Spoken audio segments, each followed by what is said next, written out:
depending on what chords you have, you can lay them out and try to put them in alphabetical order and then see which are major, which are minor. And then think to yourself, well, 1, 4, and 5 are major, 2, 3, and 6 are minor.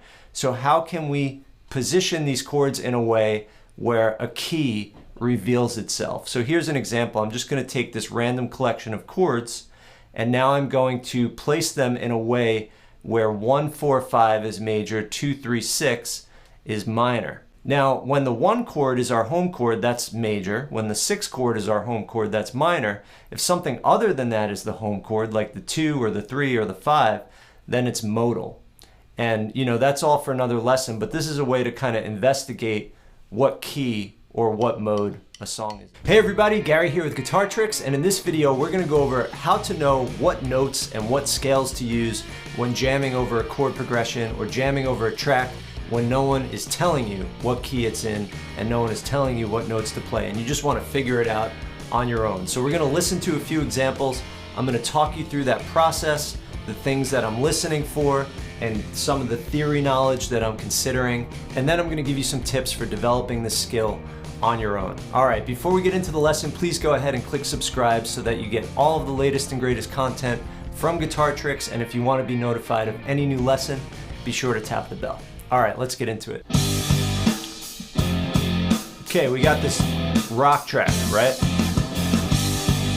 Okay, so the first thing I'm going to try to figure out is which note or which chord sounds the most like home. What is the root note or the tonic note of the key? And usually we could tell by the first chord in the progression. And sometimes it could even be the last chord in the progression, but we're looking for that main note. That's usually going to be the root note. So here we've got a bunch of power chords. That first power chord, to me, sounds like home. And we're home. Then everything else kind of goes away from home. Then it comes back. So the first thing I'm going to try to do is find that note. So I might just for literally 2 seconds struggle to find the note. That's not it. That's it. So I started on the 5th fret, I was off. Then I found that the 3rd fret matches, right? So I know it's a G. Then I'm going to think, what's going to work here, G minor or G major? So for a minute, I might try both.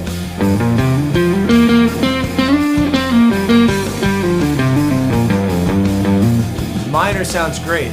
Major.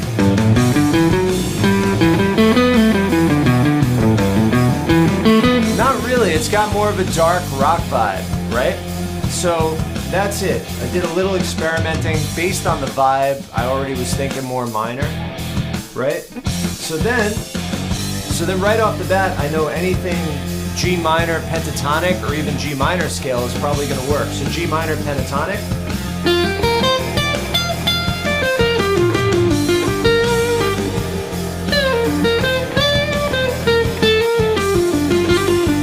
I'm going to try regular G minor.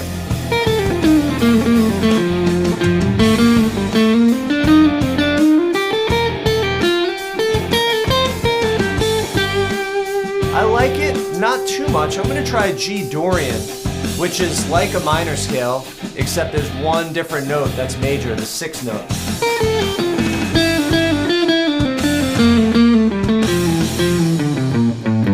I really love G Dorian. Let's try that again. Now there's a reason why G Dorian works, and that is the scale they're using here is the G Dorian scale.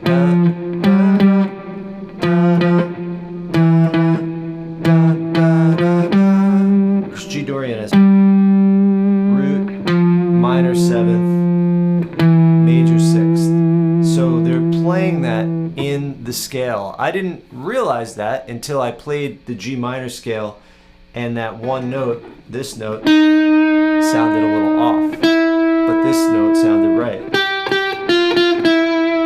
So then, that's a little advanced. You could use your ear to figure that out. You could use your theory knowledge to figure that out. Or worst comes to worst, just stick with pentatonic. That's always safe. It's either some sort of a minor or some sort of a major, right? And the pentatonic will always work. But the main thing was figuring out the root note right there. But even though I'm talking about what will definitely work always feel free to experiment. There's no rules in music, there's just common practice. Let's try it with another one.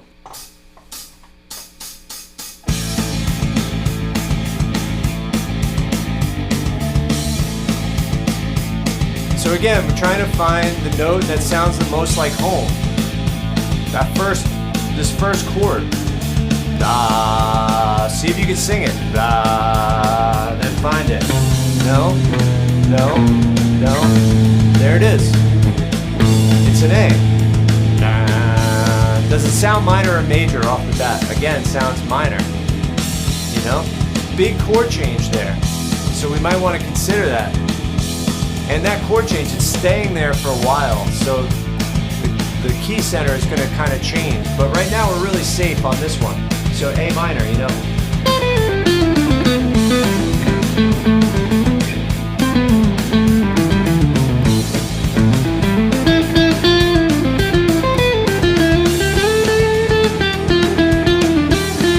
So right there I'm just using my ear, but let's find that note. That note's in E.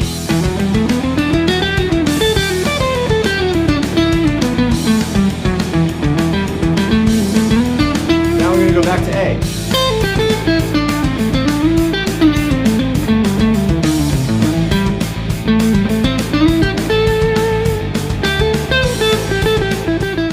So this song was interesting. It kind of was like two keys at once. We spent a while on the A, then a while on the E. So a lot of times, mostly in songs, even throughout the chord change, you can stay in the same key because the chords are part of the key. They're part of that home scale. So you could just play that home scale throughout the entire progression. But in this case, you know, it stayed on that new chord for a while and it kind of shifted chord centers. That's kind of like a modal shift. In the world of jazz, that was really popular. On the album Kinda Blue by Miles Davis, they started getting modal, and they would have certain songs where every, say, 12 bars, they would switch to kind of a new key center. So this was an example of that. Let's try this now with a chord progression. So not a riff-based song like we've been doing, just a chord progression. I'm gonna play it. I don't want you to see it, but I want you to figure out which chord is the home chord. Okay, so which is the note, and then we're gonna take that note and determine if we build a chord from that note, is it a major chord or a minor chord, right? So I'm just gonna use open chords. So there's your clue. These are just your basic open chords, right? So either A minor, C, D minor, D, E, E minor, G. It's gonna be a combination of those. So I'm gonna play the progression, and I want you to figure out which chords sound the most, which chord sounds like the home chord. Okay, here we go.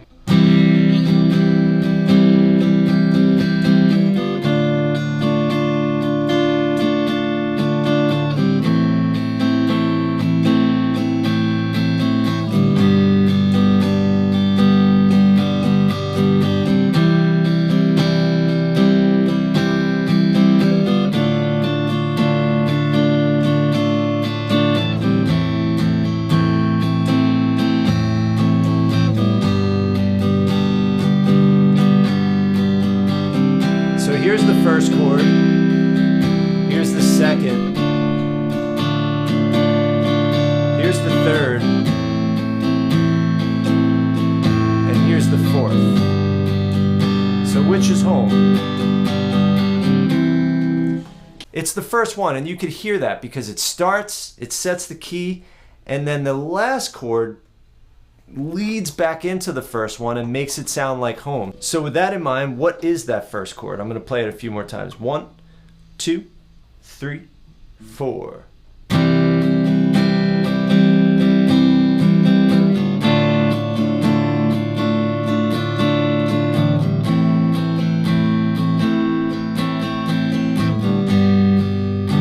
All right, here we go, back to the first chord. I'm just going to stay there for a minute.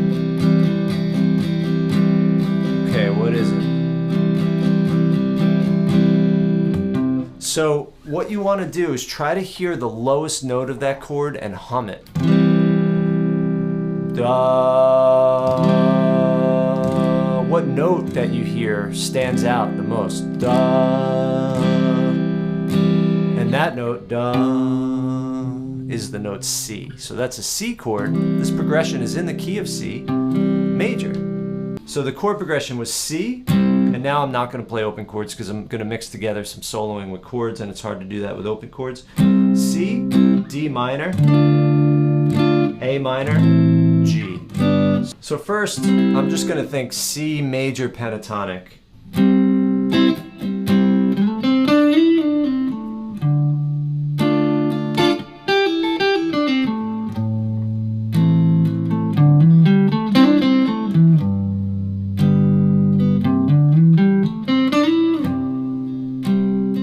You know, and I could think diatonic, so now I'm going to play the diatonic scale, the regular C major scale.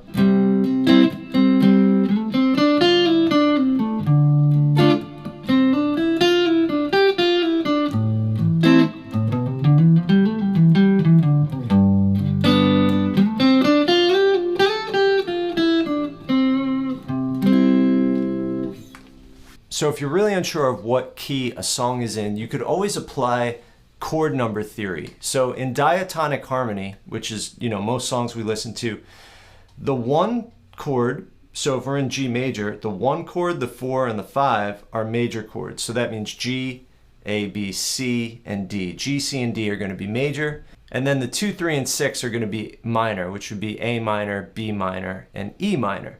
And then the 7 would be a diminished chord.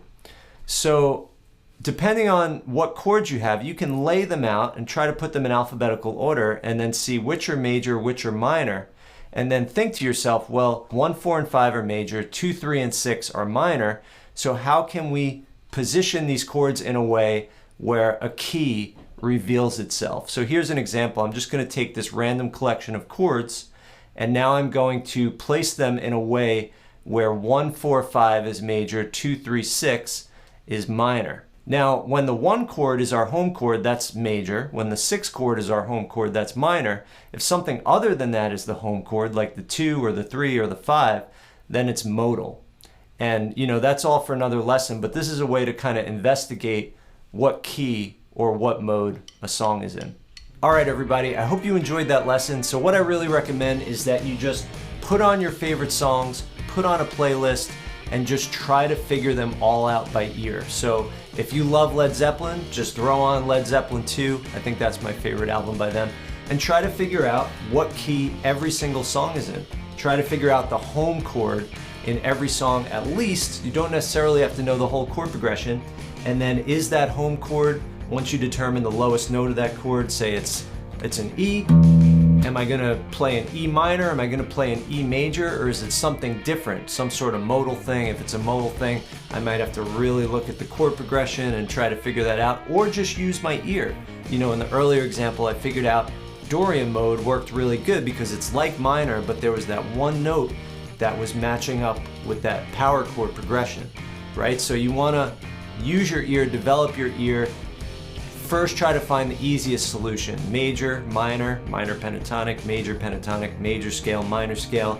And if it's something different, listen more, listen harder, try to figure it out on your own.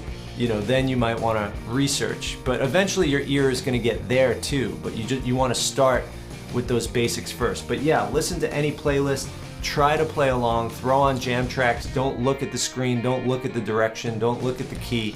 Just keep trying to figure it out by using your ear, and it's going to get easier and easier, I promise you. All right, everybody, hope you enjoyed that lesson. If you want to learn more about playing guitar, head over to guitartricks.com. Happy playing, and I'll see you in the next lesson.